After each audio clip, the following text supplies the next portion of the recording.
পশ্চিম এশিয়ার যুদ্ধের জেরে জ্বালানি সংকটে সিঁদুরে মেঘ ভারতের আকাশে। ভোট পর্ব মেটার পর জ্বালানি তেলের দাম বৃদ্ধির জল্পনাও মাথাচাড়া দিতে শুরু করেছে। এই পরিস্থিতির মাঝেই দেশবাসীর উদ্দেশ্যে বিশেষ বার্তা দিলেন প্রধানমন্ত্রী নরেন্দ্র মোদী। রবিবার হায়দ্রাবাদে এক অনুষ্ঠানে উপস্থিত হয়ে প্রধানমন্ত্রী জানালেন, জ্বালানি তেল ব্যবহারের ক্ষেত্রে সংযত হন।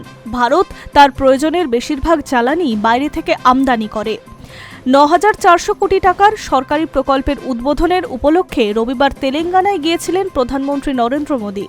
সেখানেই জনসভায় বক্তব্য রাখতে গিয়ে তিনি বলছেন, এই মুহূর্তে পেট্রোল, ডিজেল, রান্নার গ্যাস ব্যবহারের ক্ষেত্রে আমাদের মিতব্যয়ী হওয়ার প্রয়োজন রয়েছে।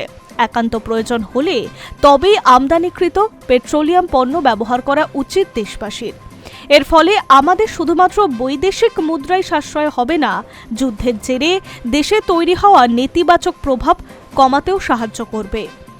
জ্বালানি তেল ও গ্যাসের মূল্যবৃদ্ধির জল্পনার মাঝেই প্রধানমন্ত্রীর এই বার্তা ইঙ্গিতপূর্ণ বলে মনে করছে ওয়াকিবহল মহল। আমেরিকা ও ইরানের মধ্যে চলমান যুদ্ধের জেরে দেশের জ্বালানি সংকটে উদ্বেগ বাড়ছে। হরমুজ প্রণালীর অবরুদ্ধ হওয়ার জ্বালানি সরবরাহ বিঘ্নিত হচ্ছে। সরকার এখনো পর্যন্ত পেট্রোল, ডিজেল ও মধ্যবিত্তের রান্নার গ্যাসের দাম না বাড়ালেও রিপোর্ট বলছে এর জেরে তেল সংস্থাগুলি প্রতিদিন প্রায় ১,৬০০ থেকে ১,৭০০ কোটি টাকার ক্ষতি হচ্ছে। এই অবস্থায় একাধিক সূত্র থেকে জানা গিয়েছে, আগামী ১৫ই মের আগে জ্বালানি তেলের দাম বাড়তে চলেছে। প্রধানমন্ত্রীর বার্তা সেই মূল্যবৃদ্ধির আগাম ইঙ্গিত বলেই মনে করছে ওয়াকিবহল মহল। উল্লেখ্য, ভোট মিটতেই জ্বালানির দাম বাড়ানো শুরু করেছে রাষ্ট্রায়ত্ত তেল সংস্থাগুলি। প্রথমে কোপটা এসেছে বাণিজ্যিক গ্যাসের ওপরে।